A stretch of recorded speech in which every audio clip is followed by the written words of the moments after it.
अस्सलाम वालेकुम, मेरा नाम गुलाम मुर्तज़ा है और आप देख रहे हैं प्रोग्राम न्यूज़ प्लस। आइए सबसे पहले आज के अहम मामलात का खुलासा देखते हैं।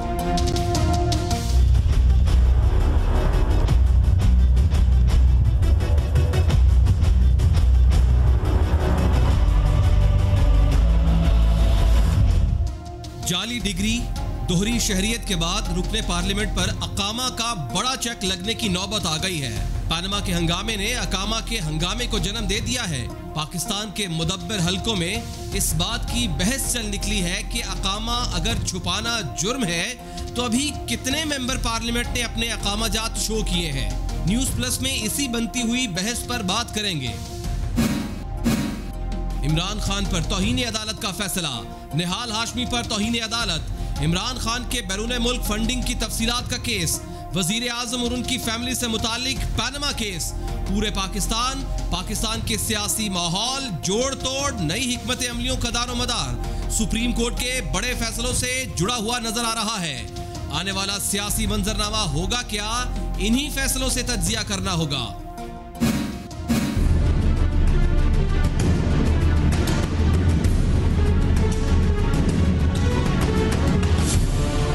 टैंकर लीक करते रहे, नाकिस ट्रांसपोर्टेशन होती रहे, जानों को खतरात लाहक होते रहे। ऑयल टैंकर्स मालिकान ने कुछ ना मानने की रट लगा ली है। कहीं तो हुकूमत ने अच्छा इकदाम उठाया है, इसमें कॉम्प्रोमाइज करना जानों से खेलना ही होगा। ऑयल टैंकर्स मालिकान एसोसिएशन की हड़ताल से मुल्क में पेट्रोल की किल्लत पैदा होने का खतरा पैदा हो गया है। कल से पूरे पाकिस्तान में पेट्रोल की आवाजें आएगी। न्यूज़ प्लस ने हमेशा कोशिश की है कि जो हकीकी मामलात है उन मामलात की और उन हकायक की बिसात बिछाई जाए और फिर आगे आने वाले जो हालात हैं उनकी प्रेडिक्शन की जाए। ये सब दलाइल और हकायक से जुड़े होते हैं और हम कोशिश करते हैं कि इन सब हकायक को, इन सब मामलात को दलाइल के साथ इनका तज्जिया करें, इनकी बिसात बिछाएं और रिजल्ट्स बताएं। आज हम जिस मामले की तरफ आपकी तवज्जो मबजूल कराने जा रहे हैं वो आने वाले दिनों में पनामा केस, वजीर आजम की नाअहली, मुमकिना नाअहली, नून लीग की सियासी मुस्तकबिल और साथ में इमरान खान और पीटीआई से जुड़े अहम तरीन मामलात के साथ साथ पूरी पार्लियामेंट में गूंजेगा और इसके लिए भी वाज़े तौर पर दिखाई दे रहा है कि पीटीआई ही इसको आगे लेकर आएगी। जाली डिग्री केस, जाली डिग्री की बहुत हुकार हुई, मामलात बहुत आगे हुए, जाली डिग्री की आवाज़ आई, बहुत सारे रुकने पार्लियामेंट नाअहल हुए। दोहरी शहरियत की बात आई, बहुत से रुकने पार्लियामेंट को अपनी दोहरी शहरियत को ख़त्म करना पड़ा, फिर वो पार्लियामेंट में आए। और उसके बाद अब रुकने पार्लियामेंट पर अकामा, जिसका आजकल बहुत ज़्यादा शोर है, उसका बड़ा चेक लगने की नौबत आ गई है। पनामा के हंगामे ने अकामे के हंगामे को जन्म दे दिया है। पाकिस्तान के मुदब्बिर हलकों में इस बात की बहस चल निकली है कि अकामा अगर छुपाना जुर्म है, अगर ये अकामा छुपाना, रखना अलग बात, लेकिन अकामा अगर है तो उसको छुपाना जुर्म है, तो अभी कितने मेंबर पार्लियामेंट हैं जिन्होंने अपने अकामाजात शो किए हैं या शो नहीं किए हैं। न्यूज़ प्लस में हम इसी बनती हुई बहस पर बात करेंगे। हम सवाल उठाने जा रहे हैं कि पनामा के बाद अकामे के हंगामे ने जो सर उठाया है, तमाम रुकने पार्लियामेंट से अकामे की तफसीलात लेना होंगी। इस बारे में इलेक्शन कमीशन को हरकत में आना होगा और तमाम रुकने पार्लियामेंट, चाहे वो सेनेट में है, चाहे वो कौमी असम्बली में है, सूबाई असम्बली में है, उनसे इस बारे में तफसील लेनी होगी कि क्या उनके पास अकामाजात हैं या नहीं है। ख्वाजा आसिफ, वजीर आजम शर्जील नाम मेमन, उनके अकामाजात सामने आए हैं, वो हमने आपको टेलीविजन स्क्रीन पर दिखाए हैं, जो मुबैना तौर पर कहा जा रहा है कि उन्हीं से मुतालिक है। अकामा छुपाना जुर्म है तो क्या जिसने जुर्म किया है वो मुजरिम नाअहल नहीं होगा? इलेक्शन कमीशन बताए कि कौन कौन अकामा शुदा रुकने पार्लियामेंट हैं। क्या सब ने इससे पहले अकामा से मुतालिक इलेक्शन कमीशन को बताया है कि उनके पास अकामा थे, वो कहीं पर जॉब करते रहे हैं, वो सैलरी लेते हैं या नहीं लेते हैं, वसूल करते हैं नहीं करते हैं? दोनों सूरतों में क्या उन्होंने इलेक्शन कमीशन को इस बारे में बताया है? सवालात उठ रहे हैं कि ये अकामा रखना और दूसरे मुल्क में सैलरी लेना ये कितना बड़ा जुर्म है और ये किस नौइयत का जुर्म है एक रुकने पार्लियामेंट के लिए। क्या इससे किसी मेंबर पार्लियामेंट की नाअहली हो सकती है? और अगर हो सकती है तो क्या इसको चेक करना, इसको चेक रखना, इसको बार बार इसकी इन्वेजिलेशन करना ज़रूरत नहीं बन गया इस वक्त हालात की? ये तो एक बड़ा इशू बन गया है। ये तो डुअल नेशनलिटी और जाली डिग्री वाला मामला बन गया है। अगर ये इतना सीरियस मैटर है तो इलेक्शन कमीशन इस पर तमाम मेंबर पार्लियामेंट से इस बारे में क्या जवाब तलब नहीं कर सकती? फिर इसका तरीकाकार क्या होगा? इलेक्शन कमीशन का मौक़िफ़ है कि अकामा रखना जुर्म नहीं, इसे छुपाना जुर्म है। तो जिन लोगों के अकामे सामने आए हैं और उन्होंने क्या इलेक्शन कमीशन को बताया था पहले, यानी क्या वो नाअहल हो सकते हैं? और साथ ही साथ अहम मामला भी पाकिस्तानी सियासत से जुड़ा हुआ है, वो है अदालतों में चलने वाले केसेस और उन केसेस के मुतवक्का फैसले और अहम केसेस के मुतवक्का फैसले। मिसाल के तौर पर इमरान खान पर तौहीन अदालत का केस चल रहा है। अब वो फैसला अगले महीने आने वाला है, तकरीबन अगस्त के करीब बताया जा रहा है। निहाल हाशमी पर तौहीन अदालत का केस है। इमरान खान के बैरून मुल्क फंडिंग की तफसीलात का केस है, चल रहा है, तफसीलात जमा कराई गई हैं। वजीर आजम और उनकी फैमिली से मुतालिक पैनामा केस है जिसका रिजल्ट भी आने ही वाला है, उसका फैसला महफूज हो चुका है। पूरा पाकिस्तान और पूरे पाकिस्तान के सियासी माहौल, उसके जोड़ तोड़, उसकी नई हिकमत अमलियों का दारोमदार वाज़ेह तौर पर नजर आ रहा है कि सुप्रीम कोर्ट के इन्हीं बड़े फैसलों से जुड़ा हुआ है। यानी आने वाला सियासी मंजरनामा होगा क्या, वो इन्हीं फैसलों से तज्जिया करना होगा। आइए जरा बात करते हैं इन दोनों बड़े इश्यूज पर। हमारे मौजूद हैं, पहली बार हमें स्टूडियो में ज्वाइन कर रहे हैं सीनियर सहाफ़ी कामरान खान साहब। आप इन्हें रोजाना देखते हैं, ये सुप्रीम कोर्ट के बरसर, आपका बहुत बहुत शुक्रिया। आपको तज्जिया भी देते हैं, रिपोर्ट भी करते हैं। और साथ में कराची से हमें ज्वाइन कर रहे हैं मारूफ कानूनदान फरोग नसीम साहब। इससे पहले कि मैं जरा कामरान साहब से पूछूं, मैं सबसे पहले आपकी तरफ आता हूं। मुझे ये समझाइएगा कि ये अकामा रखना और दूसरे मुल्क में सैलरी लेना, ये कितना बड़ा जुर्म है भी या नहीं है, और ये किस नौइयत का जुर्म है, और क्या इससे किसी भी मेंबर पार्लियामेंट की नाअहली हो सकती है? मेरा अकामे से मुतालिक जो सवाल है वो रेलिवेंट है मेंबर पार्लियामेंट के अकामाजात।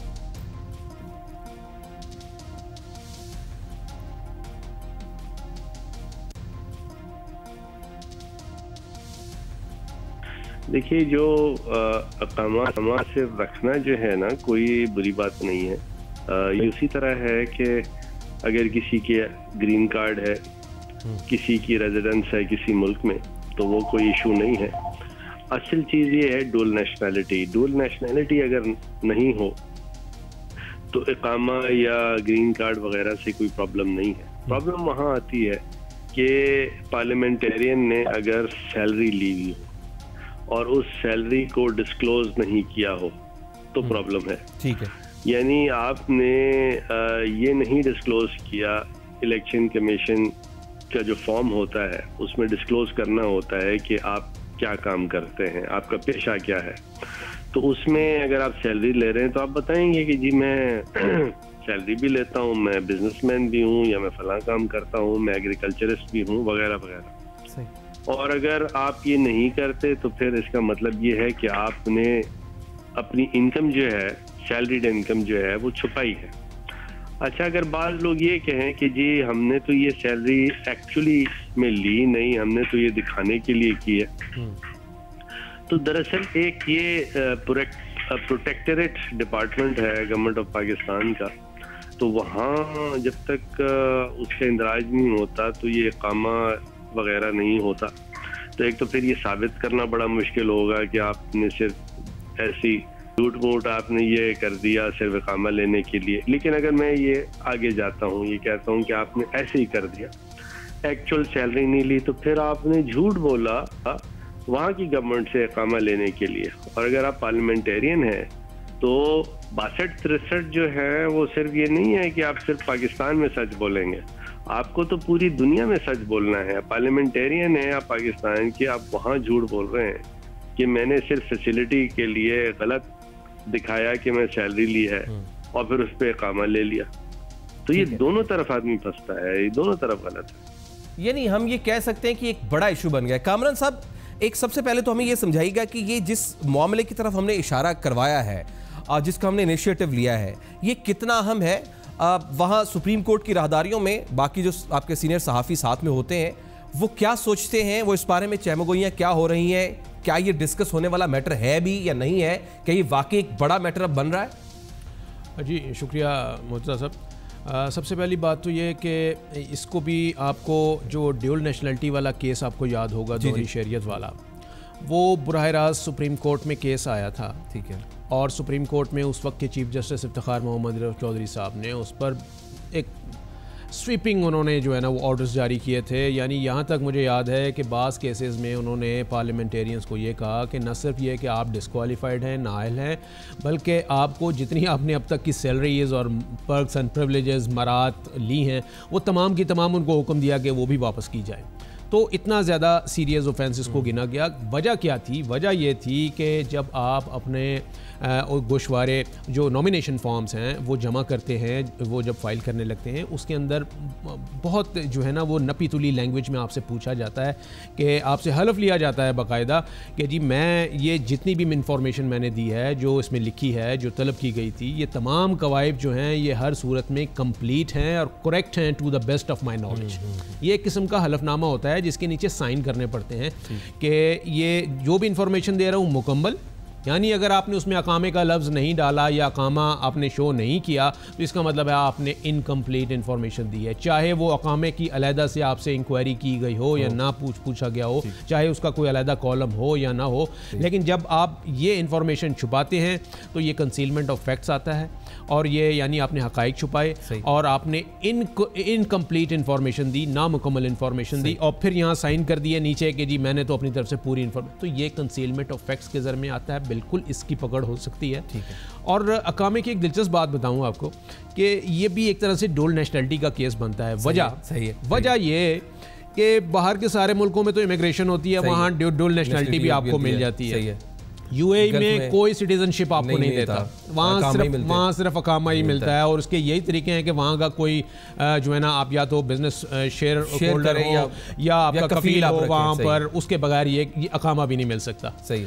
तो ये बेसिकली जो यहाँ की नेशनलिटी लेने के लिए, क्योंकि हमारे सियासतदान आपको पता है कि वो साल में से कम 4 महीने जो है ना वो दुबई, मतलब सारा साल ही आना जाना होता है। आप ये देखें कि जनाब मुशर्रफ साहब मीटिंग होती है दुबई जाके होती है, जरदारी साहब दुबई में हैं, तो ये होती है कि वहाँ पर वो एक किस्म का कैंप ऑफिस बनाया हुआ है, लंदन को और दुबई को कैंप ऑफिस बनाया हुआ है। तो यहाँ ज़रूरत पड़ती थी, तो ये जितने बड़े बड़े हमारे, चाहे वो ख्वाजा आसिफ हैं, शर्जील मेमन हैं या हमारे प्राइम मिनिस्टर साहब हैं, इनको ज़रूरत थी। अगर नेशनलिटी होती तो ये यकीनी तौर पे नेशनलिटी लेते, यहाँ का कोई ग्रीन कार्ड होता तो यहाँ का ग्रीन कार्ड ले लेते, लेकिन वो चूंकि नहीं है, प्रोविजन अवेलेबल नहीं थी, मजबूरी थी, इसलिए उन्होंने अकामे का सहारा लिया और अकामे लिया। तो बुनियादी तौर पे ये चीज़ नॉमिनेशन पेपर्स में बिल्कुल फाइल होनी चाहिए, क्योंकि ये पूछा जाता है। यानी ये हम ये कह सकते हैं कामराज साहब कि इस वक्त ये बनता हुआ उसी तरह जिस तरह 2 वक्तों में डुअल नेशनलिटी का था, जाली डिग्री वाला मामला आया था, वो अब ये उठने वाला एक बड़ा केस है। जी बिल्कुल ऐसे ही है, बिल्कुल ऐसे ही है। और अफरोक साहब से इसकी एक और लीगल पर्सपेक्टिव ले लेते हैं। भाई साहब, ये जैसे कामरान साहब फरमा रहे हैं, ये तो एक बड़ा इशू बन गया है, ये जो डुअल नेशनलिटी और जाली डिग्री वाला मामला बन गया है। अगर ये इतना सीरियस मैटर है तो क्या इलेक्शन कमीशन इस पर तमाम मेंबर पार्लियामेंट से, क्योंकि हम उसी तनाजुर में बात कर रहे हैं, इस बारे कुछ जवाब तलब नहीं कर सकती है? उसका तरीकाकार क्या होगा फिर? तरीक़ाकार यही है कि इलेक्शन कमीशन का एक तो काम ये करे, इलेक्शन कमीशन और स्पीकर साहब और चेयरमैन सेनेट और स्पीकर तमाम प्रोविंशियल असेंबलीज के जो प्रोटेक्टरेट डिपार्टमेंट है गवर्नमेंट ऑफ पाकिस्तान की, उसको खत लिखें और पूछें कि बताइए किस किस ने अकामा लिया है। वो अकामा जैसे ही आएगा उसकी कॉपियाँ आएंगी तो उससे फिर चेक करें, और जो पार्लियामेंटेरियन जो हैं जिन्होंने अकामा इस तरह लिया है उनसे पूछे कि ये आपने ईसीपी में, अगर तो जिसका डिक्लेयर्ड है, जैसे 1-2 मैं जानता हूँ, उन्होंने डिक्लेयर किया है कि हमारे पास ये अकामा है, हम यहाँ से पैसे लेते हैं, सैलरी लेते हैं, बाकायदा डिक्लेयर किया उन्होंने, तो उनके खिलाफ तो कोई चाराजोई नहीं है। लेकिन जिन्होंने ये डिक्लेयर नहीं किया तो उनको शो कॉज नोटिस दे, उनको पूछे कि आपने झूठ क्यों बोला। आपने अगर झूठ नहीं बोला, ये सिर्फ फैसिलिटेट करने के लिए, अकामे के लिए किया है, तो फिर उसका फॉल बैक दूसरा है जो मैं आपको पहले बता चुका हूँ, वो 62-63 है। तो ये तो काम तो करना पड़ेगा ना इलेक्शन कमीशन ऑफ पाकिस्तान ने भी और स्पीकर साहिबान ने भी और चेयरमैन सेनेट ने भी सब करना है। लेकिन कामरान साहब शो कॉज नोटिस कैसे मिले जब तक क्लियर ही नहीं है? क्योंकि कामाजा तो कुछ इन्वेस्टिगेटिव जर्नलिस्ट हमारे निकाल लाते हैं और वो सामने आते तो पता चलता है अच्छा इसके पास भी है, उस्मान डार साहब जैसे वो ले आए ख्वाजा आसिफ साहब का, तो इस तरह से करके सामने आ रहे हैं। क्लियर तो किसी ने वज़ीर आज़म साहब का भी, हाँ वज़ीर साहब का जीआईटी ने बताया कि ये आपका ये है, उन्होंने बताया। उससे पहले वो नहीं था, ना उनके गोशवारों में था, ना उनके नॉमिनेशन फॉर्म में था, और ना उन्होंने कभी ज़बानी या कौम के सामने या पार्लियामेंट के सामने डिक्लेयर किया। तो वो ये सारे ज़ाहिर छुपे हुए फैक्ट्स होते हैं, उनको ज़रूरत नहीं होती लाने के लिए, लेकिन वो चाहे आवाम के सामने ना रखें, लेकिन कम अज़ कम अपना जो नॉमिनेशन फॉर्म है वहाँ पर एक उसकी स्प्रिट है कि जी आप ये, आपसे अगर पूछा जाता है कि डुअल नेशनलिटी आपकी है या नहीं है, तो उसकी एक होती है। देखिए ड्यूल नेशनलिटी के लिए आइन में भी लिखा हुआ है कि अगर कोई मेंबर जो है वो डुअल नेशनलिटी हासिल करता है किसी भी, वो ही ceases to be a member of parliament, वहाँ से उसी बुनियाद पे 63 की गालिबन आई थिंक पता नहीं आई या जे वो कोई है सब क्लॉज है जिसमें कि जिसके तहत उनको सबको घरों को भेजा गया था और उनको नायल करा दिया गया था। और कुछ लोगों ने फिर आपको याद होगा कि कुछ जो दूसरी नेशनलिटी को उन्होंने विड्रा कर ली थी, उन्होंने कहा जी हम वापस कर रहे हैं और हम वी आर पाकिस्तानी, इसलिए तो ये चीज़ इसके पीछे एक स्प्रिट है कि भाई हाँ आप पाकिस्तानी हैं, आप पाकिस्तान के साथ मुखलिस हैं, आप यहीं रहते हैं, आपका उठना बैठना जीना मरना इसके साथ है। तो इसलिए इसको एक क्राइटेरिया बनाया है कि जी जो इस क्राइटेरिया पे पूरा उतरेगा उसको फिर मेंबर ऑफ पार्लियामेंट बनाने की इजाज़त दी जाएगी। लेकिन बात वो ये है मुर्तज़ा साहब कि यहाँ पर हमने सादिक और अमीन भी लिखा हुआ है, उसमें आइन में लिखा हुआ है, लेकिन कौन है वो इस क्राइटेरिया या वो जो बेंचमार्क हमने सेट की हुई है उस पर कौन उतरता है? कितने सादिक और अमीन हैं? तो वो ये वो सादिक अमीन वाला फॉर्मूला तो खैर किसी के और जा रहा है। तो मैं इसीलिए कह रहा हूँ कि वो ये लिख देना या कोई चीज़ उस पर उसको लेकिन इम्प्लीमेंट करवाना जो है ना ये वो सबसे मुश्किल है। भाई साहब इलेक्शन कमीशन का मौक़िफ़ जैसे आपने भी शुरू में फरमाया कि कामा रखना जुर्म नहीं, उसे छुपाना जुर्म है। तो जिन लोगों के कामे सामने आए हैं उन्होंने तो इलेक्शन कमीशन को नहीं बताया था, तो यानी फिर वो नाअहल भी हो सकते हैं। जी हाँ, ये मैं आपको पहले कह चुका हूँ कि कामा सिर्फ रखना कोई जुर्म नहीं है, लेकिन उसको इस तरह छुपाना, मिस डिक्लेयर करना या नॉन डिक्लेयर करना, तो वो एक बड़ा जुर्म है और वो 62-63 के पैराए में आता है। इलेक्शन कमीशन खुद डिस्क्वालीफाई कर सकता है, स्पीकर कर सकते हैं, चेयरमैन सेनेट भी इसके लिए कर सकते हैं, स्टेप्स ले सकते हैं, नहीं तो अदालतें हैं को वारंटों की पिटीशन वहाँ लाई करती है। यानी ये तो क्लियर हो चुका हुआ है कि कामरान साहब के ये मैटर तो है, लेकिन साथ ही साथ हम एक और शक्ल देख रहे हैं, चूंकि आप रोज़ाना बुनियाद पर कवर करते हैं सारे इवेंट्स को। मुझे समझाइएगा कि क्या हम ये कह सकते हैं कि इस वक्त सारे पाकिस्तान की नज़रें कोर्ट्स पर लगी हुई हैं, लोअर कोर्ट है या सुप्रीम कोर्ट है, केसेस चल रहे हैं ख़ास तौर पर सुप्रीम कोर्ट पर, क्योंकि बड़े केसेस और ख़ास तौर पर लीडरान इमरान खान साहब का भी केस लगा हुआ है, वज़ीर आज़म मियां मोहम्मद नवाज शरीफ के, नून लीग पीटीआई दोनों का लगा हुआ है केसेस। तो ये दरअसल सियासी रुख जो होगा, सियासी मंजरनामे का रुख, ये दरअसल सुप्रीम कोर्ट का फैसला तय करेगा। क्या ये तासुर दुरुस्त है? मुर्तज़ा साहब हमारे यहाँ ये मैं इसको थोड़ा सा मैं कहूँगा कि बदकिस्मती है कि जो मुकदमात सुप्रीम कोर्ट में नहीं आने चाहिए, यानी जो सियासी मुकदमात हैं वो भी सुप्रीम कोर्ट में ही तय होते हैं। यानी सुप्रीम कोर्ट मतलब जो लीगल एक कोर्स ऑफ एक्शन है उसके तहत कोई केस अगर सुप्रीम कोर्ट में आता है तो ठीक है, लेकिन हमने यहाँ पर देखा है बहुत से ऐसे मुकदमात थे जो सियासी नौइयत के मुकदमात थे। सदर का इलेक्शन आपने देखा कि वो आगे कराना था, वो मामला सुप्रीम कोर्ट में आ गया। भाई उसमें कौन सी ऐसी लीगल वो आया और सुप्रीम कोर्ट ने रिलीफ भी दिया, आपको याद होगा, पुरानी बात हो गई है। लेकिन ये तो इस किस्म के ये बेसिकली सियासी नौइयत के मामलात होते हैं, इनको इसको अव्वल तो सुप्रीम कोर्ट को खुद इंडल्ज नहीं होना चाहिए, इन्वॉल्व नहीं होना चाहिए इस किस्म की पिटिशंस में, इस किस्म की लिटिगेशन में। और फिर ये कि पार्टीज़ तो बहरहाल हमारे यहाँ तो फिर यही होता है कि लड़ाई में कभी सुलह तो होती नहीं है। मेरी आपकी लड़ाई हो, कभी सुलह ना हो और हम फिर आखिर में जाके अदालत का दरवाज़ा खटखटाएंगे। तो सियासत में भी सियासी खिलाड़ियों के दरमियान भी यही कुछ हो रहा है कि जो मामलात नहीं जाने चाहिए वो भी सुप्रीम कोर्ट में चले जाते हैं। और अब इस वक्त आप देख लीजिए कि इतने सारे मुकदमात जो हैं वो, यानी ये बनी गाला की ज़मीन वाला मामला हो, नवाज शरीफ साहब की मनी ट्रेल हो, या आपका ये इवन पनामा भी मैं समझता हूँ कि ये एज सच वहाँ इस लेवल तक जाने वाला मामला था नहीं जहाँ तक इसको पहुँचाया गया। और किस तरीके से आपने वो पूरी आपकी यानी महीने हो चुके हैं, महीनों से हम ये देख रहे हैं कि एक केस जो है वो सुप्रीम कोर्ट में चल रहा है और वो कभी इसके ऊपर JIT बन रही है, कभी वो डायरेक्शन दी जा रही हैं, कभी उससे रिलेटेड पिटिशंस जो हैं वो आ रही हैं, उनको सुना जा रहा है, उनके ऊपर एडजुडिकेशन की जा रही है। तो मेरा ख्याल है कि ये तय बहरहाल यहीं से होगा, लेकिन ऑब्वियसली यहीं से होगा। और आपकी ये सारे सियासत जो है वो उसी से जुड़ी हुई है, वहीं से उसी से जुड़ी हुई है। सारा देख रहे हैं आप देखें, क्या एक छोटी सी मिसाल दे दूं कि वज़ीर आज़म साहब का फैसला पानामा में फंसा हुआ है, आना है फैसला, आपके वजीर दाखिला मुल्क के वो नाराज बैठे हुए हैं। अब वो आपने कहा कि 10 अगस्त को फैसला आएगा, अगर 10 अगस्त तक आता है तो ये 10 अगस्त तक नाराज बैठे रहेंगे फेडरल गवर्नमेंट से। और ये मुल्क में आप जो सिचुएशन जितनी वॉलेटाइल है वो आप देख रहे हैं कि कल धमाका हुआ और किस तरीके से वो कितनी जानों का हमने जो है ना वो नुकसान जो है वो देखा। तो इस किस्म की सूरत हाल में ये सेटअप इस तरह की सिचुएशन नहीं होनी चाहिए। बहुत बहुत शुक्रिया कामरान खान साहब, फरोग नसीर साहब का बहुत बहुत शुक्रिया हमारे रहनुमाई फरमाने का। ये दरअसल एक इंतहाई अहम मामला था जिसको एड्रेस करना और जिसको डिस्कस करना बहुत ज़्यादा ज़रूरी बन चुका था। एक ब्रेक लेते हैं और ब्रेक के बाद हम बात करेंगे ऑयल टैंकर एसोसिएशन के एक नए हंगामे की, क्योंकि वाज़े तौर पर नजर आ रहा है कि मुल्क भर में कल से पेट्रोल की सदा गूंजेगी, क्योंकि पेट्रोल पंप तो अब से ही बंद होना शुरू हो चुके हैं। एक ब्रेक लेते हैं और दोनों स्टेक होल्डर से बात करेंगे कि दरअसल दोनों के इस डेडलॉक की वजूहात क्या है। ओगरा के नुमाइंदे से भी बात करेंगे और ऑयल टैंकर्स मालिकान एसोसिएशन के नुमाइंदे से बात करेंगे कि दरअसल कहानी है क्या। एक ब्रेक लेते हैं, ब्रेक के बाद दोबारा हाजिर।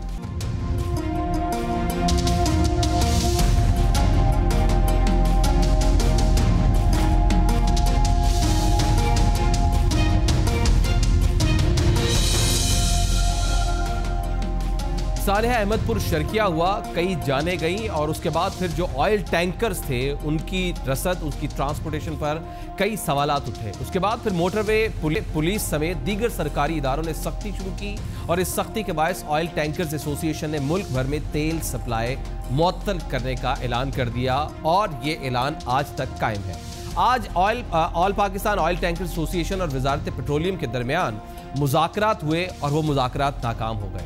ओगरा और एसोसिएशन अपने अपने मुतालिबात पर अड़ गए हैं और मामलात यहाँ तक जा पहुँचे हैं कि दोनों तरफ डेडलॉक है। आज दोनों ही पार्टियों ने, यानी ओगरा के तर्जुमान ने मीडिया से गुफ्तगू की और साथ में गुफ्तगू की Pakistan oil tankers owner association के चेयरमैन ने और वाइस चेयरमैन ने, सीनियर वाइस चेयरमैन ने। क्या ज़रा उन्होंने बातें की वो देख ले, फिर उसके बाद मजीद बात करते हैं।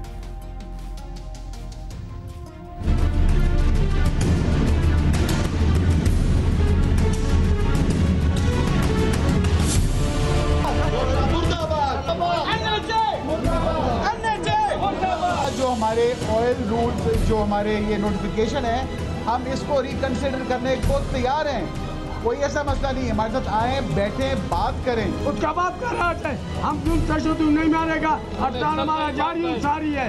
ट्रांसपोर्टर एसोसिएशन की तरफ से कोई लेटर नहीं आया कि इन रूल्स की वजह से हमें कोई परेशानी है। मोटरवे वाला डंडा मार के हमारे ड्राइवरों से तशद्दुद कर रहा है। इनका इशू तो ऑन रिकॉर्ड उन्होंने बोला है कि फ्रेट का इशू है। इनका पॉलिसी है रुश्वत चोरी चकारी हुकूमत का खजाने को नुकसान देना है।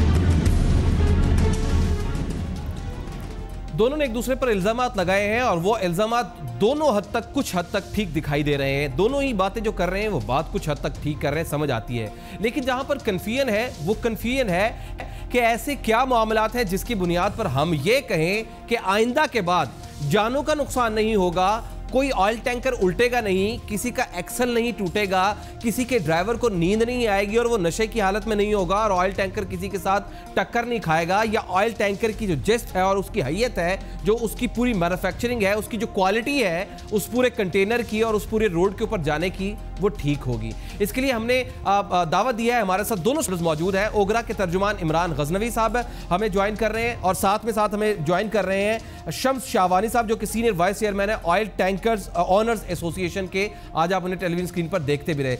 इमरान साहब, सबसे पहले आपकी तरफ आते हैं, ओगरा का जरा मौक़िफ़ लेते हैं। ओगरा ने एतराज़ात क्या लगाए ऑयल टैंकर्स मालिकान पर? क्या पॉलिसी क्या दी गई है इसके लिए? क्या कहा क्या गया है? हुआ क्या है?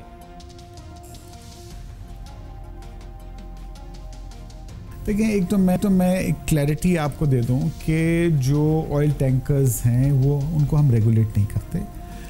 हमारे जो रेगुलेटरीज हैं वो ऑयल मार्केटिंग कंपनीज हैं जो हमारे लाइसेंसीज हैं, और हमारे जो रेगुलेशंस हैं जो 2009 के रेगुलेशंस हैं for the transportation of oil goods from one point two other point, ये हमने ऑयल मार्केटिंग कंपनीज को दिए कि इसको आप लागू करें। अब मैं बड़ी इंटरेस्टिंग चीज़ आपको बताऊं कि 2009 में जब ये लागू हुए तो ये हमें प्रपोजल ऑयल मार्केटिंग कंपनीज और OCAC की तरफ से ही आए थे, और इसमें उन्होंने कहा था कि हमें अब 5 साल दे दें इनको लागू करने के लिए, हम अपने फ्लीट्स को अपग्रेड कर देंगे।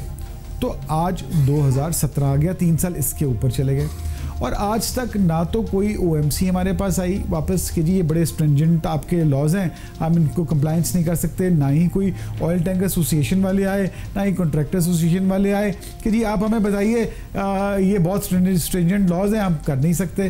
तो एटलीस्ट हमें आए बताएं क्या इश्यूज़ हैं। हम देखें हमारे ये regulations basically for to secure public life, public property हैं। इसके ऊपर अगर ये आके बात करना चाहते हैं, OMC आके मिल के बात करना चाहती है, या इसमें ऑयल टैंकर एसोसिएशन वाले आना चाहते हैं, बात कर लें, बैठ के देखें और बताएं कि कौन से डेडलॉक कहां पर है, फिर डेडलॉक कहां पर है। आखिर टैंकर्स ओनर्स के भी तो कुछ तहफुजात होंगे, वो भी तो कुछ ज़हन पे बातें रख रहे होंगे। डेडलॉक बना कहां पर हुआ है, हुआ क्या है?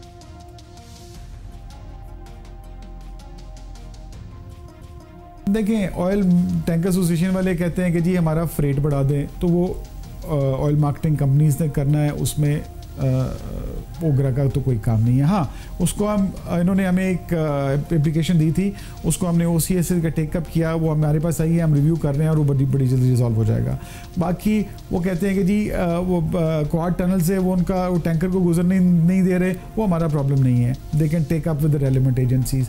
वो कहते हैं कि जी हमारा जो सेकेंडरी फ्रेट है उसके ऊपर बात करें, तो वो that is not an issue, वो ऑयल मार्केटिंग कंपनीज का इशू है। उसके बाद उनके सेल्स टैक्स के इश्यूज हैं, टैक्सेशन के, बात हो रही है प्रीमियम मेयर्स की।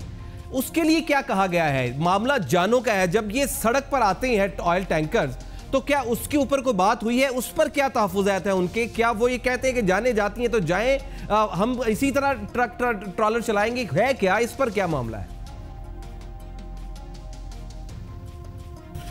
वो हमें बताएं तो सही, हमें बताते भी नहीं है।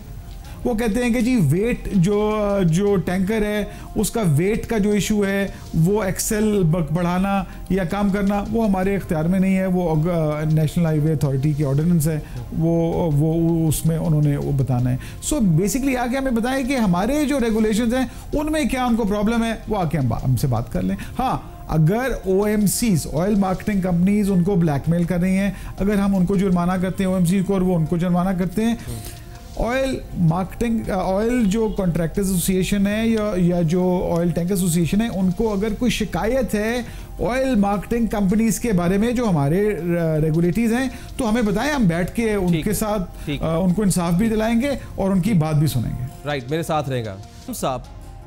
कुछ हद तक बातें क्लियर हुई। उन्होंने कहा कि आप हमसे बात ही नहीं करते, आप हमें बताते ही नहीं आपके मसले क्या हैं।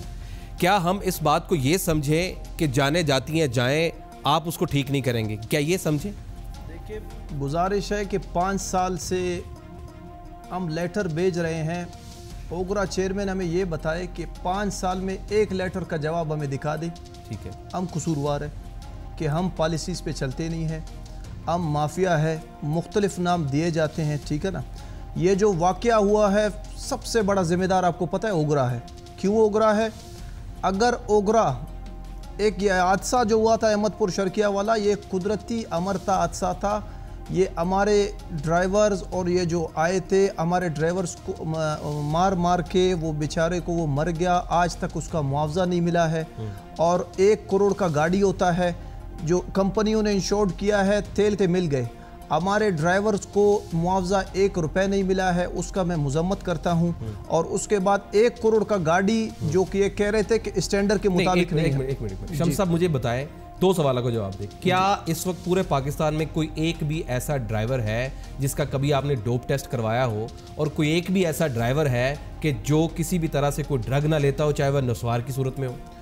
गुजारिश है कि देखें, वो तकरीबन 1-2 दिन सप्लाई नहीं करते, वो कोई ड्राइवर नशा करते हैं, कोई नहीं करता है। उसमें अभी कितने परसेंट तकरीबन? उसमें तकरीबन ये आपका जो है ना 65% जो है ना वो नहीं करते हैं। वो करते होंगे सर, नहीं 65 वो नहीं 35 करते हैं वो। इसलिए मैं आपको वजूहत बताऊं, क्योंकि वो हमारे पूरे पाकिस्तान में सप्लाई जाता है, जिसमें जो है ना आपको पता है कि 1-2 दिन में टैंकर नहीं पहुंचते हैं हमारे। अच्छा, इस मसले का तो मुझे पता है, चलान वाले मसले का तो आपके मुझे पता है। वो मैं अपने नाज़रीन को बता दूं कि होता ये है कि अगर आपने एक दफा मोटरवे पर आए तो ये 100% कंफर्म होता है कि इस ऑयल टैंकर का या कोई भी कंटेनर है उसका चलान होना है। तो एक दफा चलान हो गया और वो जानबूझ के करवाते हैं कि जनाब हमारा चलान कर दें, क्योंकि पूरे रास्ते फिर उनका चलान नहीं होना, वो हाथ में चलान लहराते हैं कि जी हमारे हाथ में ये चलान है, हमारा चलान हुआ हुआ है, तो वो आगे जाने देते हैं। लाहौर के रिंग रोड पर बिल्कुल इसी तरह होता है। ये मैं बड़ा अहम मामला आपको बता रहा हूं कि रिंग रोड पे आप एंटर होते हैं लाहौर के, तो आपने ट्रॉलर चला रहे हैं या ट्रैक्टर चला रहे हैं या ट्रॉली चला रहे हैं, तो आप एक दफा चलान करवा लें, बस का चलान हो गया 300 रुपए का। अब आप पूरे रिंग रोड को तोड़ें, उसके ऊपर गिराएं, कुछ भी करें, आपका दोबारा चलान नहीं होगा, क्योंकि जहां भी आपको रिंग रोड पुलिस रोकेगी, आप कहते हैं चलान हुआ हुआ है, वो कहते हैं ठीक है जी आपका तो चलान हुआ हुआ, आप जाएं। ये मामला तो ठीक है, लेकिन मेरा सवाल ये है कि अगर एक ट्रक के ऊपर अगर एक SOP बनाया जा रहा है कि भाई आप इस SOP के तहत लेकर चले, तो उस SOP को ना मानने का क्या मतलब, क्यों ना माने उसमें? देखिए, हम तमाम तर पॉलिसी को मानते हैं। ओगरा जो स्टैंडर्ड बता रहा है वो स्टैंडर्ड है बाहर मुल्क का, जो कि 2.5 करोड़ में गाड़ियाँ बनती है। हमारा एक गाड़ी 1.25 करोड़ 1.5 करोड़ का मालियत का है। ये जो हादसा हुआ था 2007 मॉडल गाड़ी स्टैंडर्ड का था, और जो है ना निसान टर्बो गाड़ी था, जो कि आपको पता है कि 60,000 कैपेसिटी गाड़ी भी जो है ना ले जा सकता था। हमारे गाड़ी में जो हमारे कंपनीज होते हैं, कंपनीज में अगर हमारे डिम लाइट ना चले या इंडिकेटर ना चले, अगर गाड़ी में थोड़ा सा भी फॉल्ट होता है ना, हमारे गाड़ी को लोड नहीं किया जाता है। वहाँ पे इंस्पेक्टर बैठते हैं, सस्पेक्शन होता है, बाकायदा चेक होता है। अभी ये जो हादसा हुआ है, अगर ओगरा थोड़ा सा जिम्मेदारी करता, मोटरवे थोड़ा सा वो करता, पेट्रोलिंग पुलिस इंतजामिया करता, ये वाकया नहीं होता। अगर कुछ भी हुआ तो हमने ऑनर टैंकर एसोसिएशन को कुछ नहीं कहा, कम से कम बीडिया ने, बीइंग आम शहरी, मैंने किसी से कोई बात नहीं की। मैंने सबसे पहले आवाज उठाई कि इसका जिम्मेदार ओगरा है, ओगरा ने कंट्रोल करना था। और अब अगर ओगरा कंट्रोल कर रहा है तो क्यों नहीं होने दे रहे आप? देखिए, ओगरा कंट्रोल कर रहा है। हम इनको वजूहत आज बता चुके हैं। आज 4 घंटे मीटिंग खींचे, ठीक है, अच्छे तरीके से मीटिंग हो रहा था, मुस्बत हल हो रहे थे। इसमें दरमियान में जो ओगरा के चेयरपर्सन है मैडम, उन्होंने और OCAC ने उन्होंने कहा कि कंपनी वालों के हम जिम्मेदार हैं, हम कंपनी से बात करते हैं। जिस पे कंपनी ने एतराज़ किया कि हम आपसे बात नहीं करेंगे, जिनकी गाड़ियाँ हैं, ओनर्स हैं, आप उनसे बात करें। कंडक्टर भी इसमें नहीं कर सकता, क्योंकि कंडक्टर को पूरे पाकिस्तान में गाड़ी हम प्रोवाइड हम करते हैं। गाड़ियाँ हमारी और आपकी गाड़ियाँ हैं, ये ओनर की हमारी गाड़ियाँ हैं, हम चलते हैं। और पूरे पाकिस्तान में 35 ऑफिसेज है, हम इनका जंग लड़ते हैं। हम एक्साइज पुलिस हमें देखिए, आपने पता आपको पेट्रोल पंप बंद हो गए, लोग मारे मारे फिर रहे हैं, अब ये क्या बंद रहेंगे पेट्रोल अच्छा पंप? हमारा जो तकलीफ है, 5 साल से कोई चेयरमैन ओगरा को तो आप छोड़े, किसी मिनिस्टर ने या प्राइम मिनिस्टर साहब ने, किसी ने आज तक मीटिंग किया हमारे तकलीफ को देखा? आज तक हमारे से पूछा गया कि आप किस ख्वारी में उसकी तकलीफ आप लोगों को दे रहे हैं? नहीं, हम नहीं दे रहे हैं। हमने इसलिए बंद किया है जो हमें इतना तकलीफ है। हमारे ड्राइवर कैलेंडर इंसान नहीं है, हम इंसान नहीं है, हम मुल्क को चला रहे हैं। सिर्फ 2 चीज का भी सप्लाई चल रहा है। क्या एम्बुलेंसेस, आप चाहते क्या? एम्बुलेंसेस चल रहा है, पाक आर्मी का सप्लाई जारी है, बाकी हम किसी को नहीं देंगे सप्लाई। तो मतलब इस तरह तो सारे लोग बेचारे परेशान, सुबह ऑफिसेज में जाना, लोगों देखिए ऑफिसेज में जाना है, देखिए हमें परेशानी होता है, हमारी परेशानी कौन हल करेगा? आप हमें ये वो तो मिलके बैठे ना, आप स्टेक होल्डर्स करें ना, इसमें आवाम का क्या, उनको तो सप्लाई पूरी दे। जब अल्लाह की तरफ से ये कुदरती अमर था, ये हादसा था, उसके बाद हादसे को छोड़ दे, अब कम से कम ऑयल तो, पेट्रोल पंप तो बंद है, जिनके पास स्टॉक पड़ा है वो तो पूरा बेच लें। कल तक परसों तक आपके मामला तो उसी वक्त आपने इधर से खत्म हुए मामला, उसी वक्त पेट्रोल पंप में सप्लाई बंद हो गई। इन्होंने कहा है कि आप जो है ना, इन्होंने पॉलिसियां बनाई है। देखिए, गुजारिश है, हमारे पूरे पाकिस्तान में 60,000 ऑयल टैंकर्स है, जो कि पूरे पाकिस्तान में फिलिंग करती हैं। 3,000 गाड़ियाँ इन होती हैं यूर कराची, और 3,000 मूव करती हैं पूरे पाकिस्तान को तरसील के लिए, ठीक है। इसमें हमारे गाड़ियों को सबसे बड़ा मसला ये है कि हमारे गाड़ियाँ ये जो आते हैं यहाँ पर, उन्हें इतना दुश्वारी है। हमें अभी हड़ताल हमने किया नहीं है, हमसे हड़ताल कराया गया है। हम कराची से रवाना होते हैं, first of all traffic 2 number चालान बना के, ट्रैफिक पुलिस 500 रुपये चालान। थोड़ा सा आगे जाते हैं, मोटरवे पुलिस आ जाता है, जी सेकंड ड्राइवर। 10 साल से आप ओगरा वालों से इनसे पूछे, 10 साल से इन्होंने किराया बढ़ाया? आपको पता है 2200 में 2 ड्राइवर क्या करेंगे? 2200 में 2200 किराया है, ठीक है, 2200 किराया है। मुख्तलिफ लोकल भी जगह के होते हैं, ये नहीं कि कराची से सिर्फ पिंडी का आप एक रूट लगा ले, किराया इन्होंने बढ़ाया नहीं है, ठीक है, मुख्तलिफ रूट से। और हमारे पूरे ड्राइवर क्लीनर का तनख्वाह 10,000 12,000 है, जो कि पूरे महीने चलता है। कंपनीज, इन्होंने कंपनीज को छूट दिया हुआ है, 4 बड़े कंपनीज है जो चल रहे थे, आज तक इशू नहीं हुए थे। आज प्राइवेट कंपनीज मनमानी कर रहे हैं। आपको पता है कि तमाम तर प्राइवेट कंपनीज अपने मर्जी से उठा रहे हैं, और जो है ना कंपनी इतना करप्शन हो रहा है कि आपकी सोच है। ये करप्शन क्यों नहीं रोकते हैं? हमारा करप्शन दिखता है नहीं, हम माफिया नहीं है। 86 से इस फील्ड की खिदमत कर रहे हैं और हमने इसके लिए खून भी दिया है। हमारे 2000 लोग शहीद हुए हैं इसमें, ये एक हादसा नहीं हुआ है। 2017 मॉडल स्टैंडर्ड का गाड़ी अभी टोटल का कल्टी हुआ है ओवर अटैक में, वो स्टैंडर्ड का था, 2.5 करोड़ का गाड़ी था। 2.5 करोड़ की गाड़ी में क्या एक इंसान की कीमत पूरी होती है? नहीं होती है पूरी, 10 करोड़ में होती है, नहीं होती। तो फिर इसका मतलब है कि इंसान की जान ज्यादा जरूरी है ना, गाड़ी ज्यादा जरूरी नहीं है। देखिए ये समझे ना, हम तो समझेंगे। ये अगर हमारे को देखे, हमारे को बोलते हैं गाड़ी के मालिक आप, इन्वेस्टिगेशन आपने करनी, रूल्स वो आपको बना के दे रहे हैं, स्टैंडर्ड्स आपको बना के दे रहे हैं। टैंकर जो ओनर है गरीब मजदूर तबके से हैं, किस्तों की भी गाड़ियां हैं, हम इतने लैंडलॉर्ड नहीं हैं। अगर मेरे पास देखे गाड़ी है, मैं 2 करोड़ का गाड़ी बना सकता हूं, आप 2 करोड़ का नहीं बना सकते हो। आप लेते हो 30 लाख पे, 50 लाख पे, बाकी हम किस्तों पे देते रहते हैं जी, जिसमें 50,000 पर मंथ जो है ना। सर मेरा एक सवाल है, क्या टायर मजबूत नहीं होने चाहिए, उसका स्टैंडर्ड मेंटेन नहीं रहना चाहिए? क्या उसके एक्सल जितना वेट है वो पूरा नहीं होना चाहिए? क्या ड्राइवर को चाको चौबंद चुस्त नहीं होना चाहिए कि वो ड्रग ना ले? क्या उसकी ब्रेकें ठीक नहीं होनी चाहिए? क्या उसके इशारे ठीक नहीं होने चाहिए? मैं आपको बता रहा हूं कि आप कंपनी पे चले मेरे साथ, अगर हमारे गाड़ी में एक भी फॉल्ट हुआ या एक भी सेफ्टी रिक्वायरमेंट पूरा नहीं हुआ, ओगरा जो चोर का सजा वो हमारा सजा।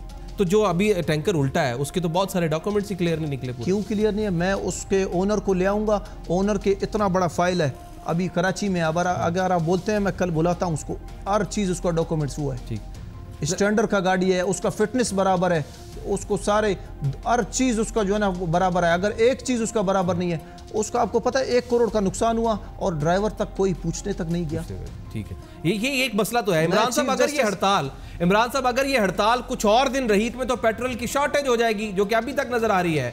तो इसके तदारुक के लिए क्या किया है आपने? क्योंकि आप तो फिर इन्हीं के मरहूने मिन्नत है, आप तो उसके बगैर गुजारा नहीं कर सकते।